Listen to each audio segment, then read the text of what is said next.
नमस्कार दोस्तों, मैं नेहा गुप्ता आप सभी का स्वागत करती हूँ अपने चैनल स्टडी मेट नेहा पर। और आज हम भारतीय राज्य व्यवस्था की 7वीं क्लास डिस्कस करने वाले हैं। तो आज की क्लास में जो हम पढ़ेंगे वो पढ़ेंगे भारतीय शासन अधिनियम 1935।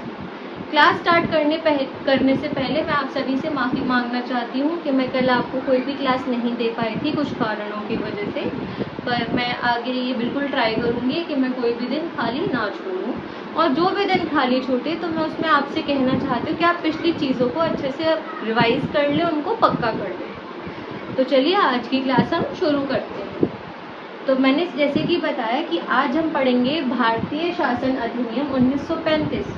तो सबसे पहला जो प्रमुख पॉइंट है, जो इम्पोर्टेंट पॉइंट है इस गवर्नमेंट ऑफ इंडिया एक्ट 1935 का, वो ये है कि जो हमारे पास अभी वर्तमान संविधान है उसमें हम ये देखते हैं कि जो भारतीय शासन अधिनियम 1935 है वो उसका एक प्रमुख स्रोत था, एक इम्पोर्टेंट सोर्स था जिससे हमारा जो अभी का कॉन्स्टिट्यूशन ऑफ इंडिया है वो इंस्पायर हुआ है, प्रेरित हुआ है।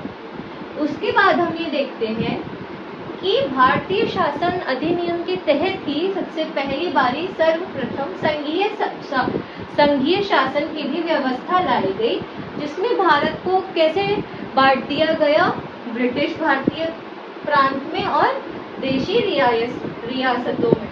देशी रियासतें कौन सी होती है? जो कि राजा महाराजा के अंडर आती है। उसके बाद हम देखते हैं कि जो सभी की सभी अवशिष्ट शक्तियां थी वो वाइसरॉय के अधीन कर दी गई। उसके बाद हम देखते हैं कि जो शक्तियों का बंटवारा हुआ किन के बीच, राज्य और केंद्र के बीच। हमने ये पिछले अधिनियमों में पढ़ा था कि राज्यों में द्वैध शासन लेकर आया गया था, मतलब डायरकी लेकर आई गई थी। पर भारतीय शासन अधिनियम के दौरान क्या हुआ कि राज्यों से तो द्वैध शासन हटा दिया गया और केंद्र में द्वैध शासन स्थापित कर दिया।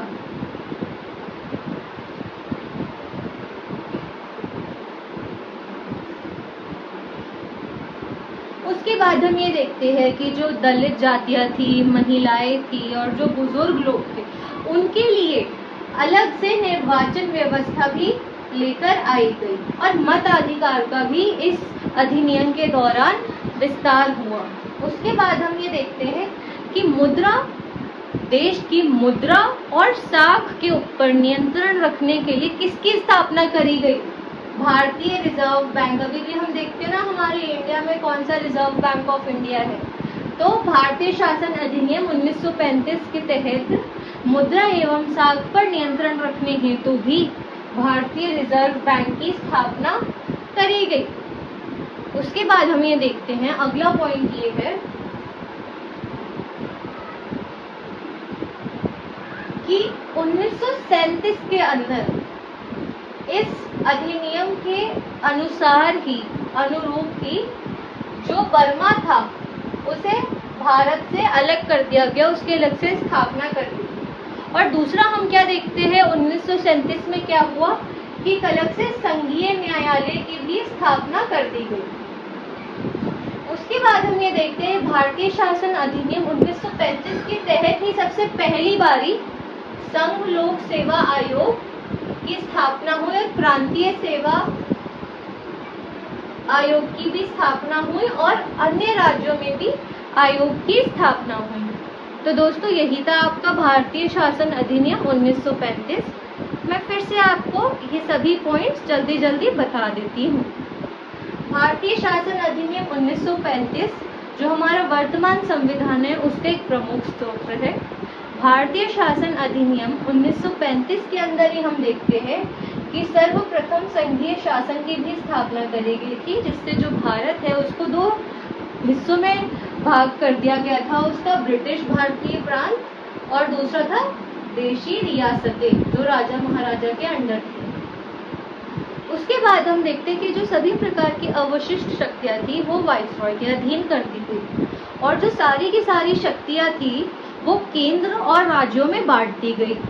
और जो पहले राज्यों में द्वैध शासन था उसे खत्म कर दिया गया, अब केंद्र में द्वैध शासन की स्थापना हो गई और 3 सूचियां भी निकाली गई भारतीय शासन अधिनियम 1935 तहती, जिसमें पहली थी संघीय, दूसरी थी राज्य और तीसरी थी समवर्ती। जैसे हम आज भी देखते हैं सेंट्रल लिस्ट, स्टेट लिस्ट और कॉन्करेंट लिस्ट, तो उस टाइम पर भी ऐसी 3 सूचियां निकाली गई। उसके बाद हम देखते हैं कि भारतीय शासन अधिनियम 1935 के तहत ही मताधिकार को भी बढ़ावा दिया गया, उसका भी इंक्रीज करा गया, वोटिंग राइट्स को भी। उसी के साथ साथ हम ये देखते हैं कि जो महिलाएं थी, बूढ़े व्यक्ति थे, मजदूर थे और दलित जातियां थी, उनके लिए अलग से निर्वाचन व्यवस्था भी करी गई। और मुद्रा और साख के ऊपर नियंत्रण रखने के लिए भारतीय रिजर्व बैंक भी लेकर आया गया। और 1937 में भारतीय शासन अधिनियम 1935 की ही गाइडलाइंस के हिसाब से जो बर्मा था उसे भारत से अलग कर दिया गया और 1937 में ही संघीय न्यायालय की भी स्थापना करी गई। आखिर में हम ये देखते हैं कि भारतीय शासन अधिनियम 1935 के तहत ही सबसे पहली बारी संघ लोक सेवा आयोग की स्थापना करी गई, प्रांतीय सेवा आयोग की स्थापना करी गई और भी कुछ जो राज्य थे, स्टेट्स थे, उनमें भी ऐसे आयोगों की स्थापना करी गई। तो दोस्तों यही थी आज की क्लास और मैं आशा करती हूँ कि आप सभी को सब कुछ समझ आ रहा हो। आगे आने वाली क्लासेस में भी हम यही डिस्कस करेंगे, इन्हीं एक्ट्स के बारे में बात करेंगे, अधिनियमों के बारे में बात करेंगे। अगर आपको वीडियोस अच्छी लग रही हो और मेरा पढ़ाया हुआ अच्छा लग रहा हो, समझ आ रहा हो, तो आप वीडियोस को लाइक और शेयर ज़रूर करें एंड प्लीज़ अपने दोस्तों के साथ भी चैनल को शेयर करें एंड खुद भी चैनल को सब्सक्राइब करें। Thank you so much.